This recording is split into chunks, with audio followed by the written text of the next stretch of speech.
Plus 20, Is This Our Nuclear Renaissance? By Jason Ferry, Craig Anderson, and Emery Groregan. We chose our project of license extension for several reasons.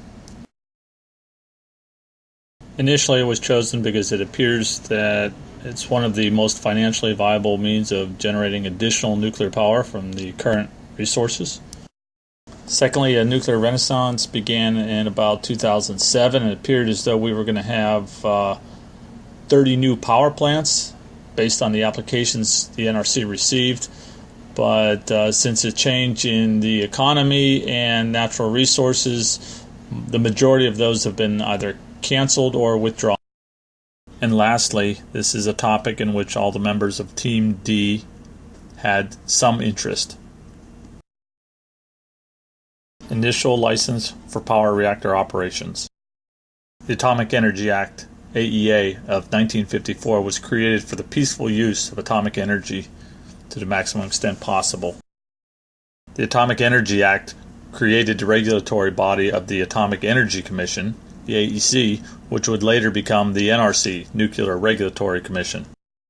The Atomic Energy Act was modeled after the Communications Act of 1934, which permitted radio stations to operate for a period of 7 years, provided that they conform to the regulations of the Communications Act. They would be permitted to receive an extension to continue additional broadcasting for up to 5 years. U.S. Congress and the Atomic Energy Commission chose an initial license term of 40 years. This was chosen because that is a typical depreciation period for an electric power station. Initial license basis. During the initial period, regulatory guidance is provided for compliance during this period of time to ensure the licensing basis is complied with. The license bases are a living document, consistently changing, and it's required that the licensee meet these commitments throughout their license period. Additionally, as technology advances, it's expected that there will be future changes made to the license basis as well. They will be administered by the governing body of the Nuclear Regulatory Commission. History of the application process. In 1982, the NRC established a program for nuclear plant aging research. That was a program to deal with the aging effects of nuclear power plants, their systems, components, and structures. And they concluded that most issues are manageable and don't create any additional risk that would prevent an extension of operation. By 1991, the NRC established 10 CFR 54, which was requirements for renewal of operating license for the power plants.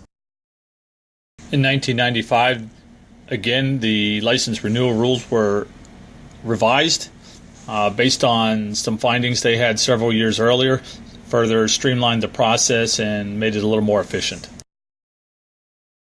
In addition to the technical aspects of the aging components, 10 CFR 54 has to also follow up with the environmental impact issues of license extension according to the National Environmental Policy Act.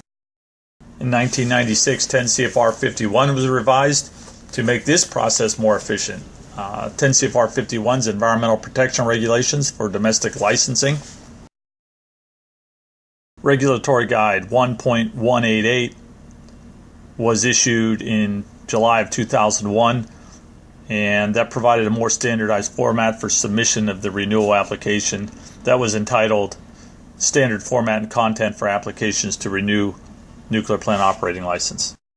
In addition, Reg Guide 1.188 provides industry guidelines for implementing the requirements of 10 CFR 54, or better known as the License Renewal Rule. That was established by the Nuclear Energy Institute and their document 9510. Pre-process for license renewal.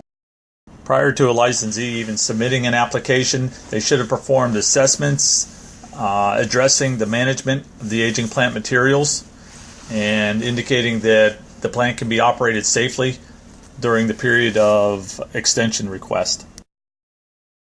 Reactor license renewal process.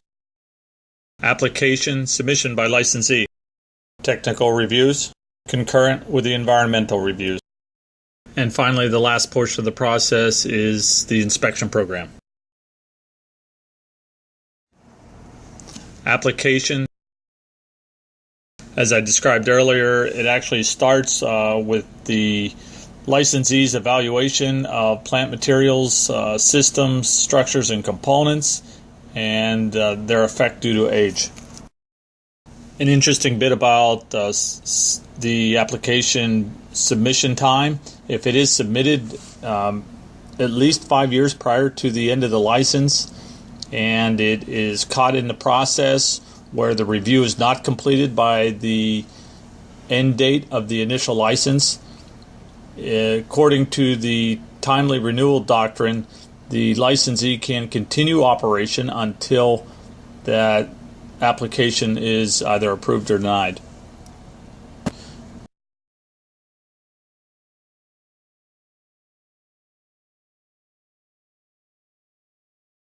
From this point, the application runs a parallel path. One, the technical review for safety related, and secondly, the environmental review. Technical and environmental reviews, the two parallel paths. Technical concurrent with the environment. Technical review is regulated by 10 CFR 54. The environmental review, second portion, is regulated by 10 CFR 51. Technical reviews, 10 CFR 54. 3 documents have been created to assist the NRC with their related technical reviews. New Reg 1801, New Reg 1800, and Reg Guide 1.188. New Reg 1801 addresses some plant-specific issues related to plant aging, but primarily it is the generic aging lessons learned regulation. New Reg 1800 is a standard review plan for license renewal. And finally, Reg Guide 1.188 is the industry guideline for implementing requirements of 10 CFR 54. I mentioned earlier the license renewal rule, which came from Nuclear Energy Institute. 2 safety principles must remain intact for the technical reviews of 10 CFR 54. First is the current process must be adequate to ensure the licensing basis of all plants provide and maintain an acceptable level of safety. And secondly, each plant's licensing basis must be maintained during the renewal term in the same manner and extent as during the original term. For the environmental reviews, which fall under 10 CFR 51, there's similar guidance as there is with the safety reviews.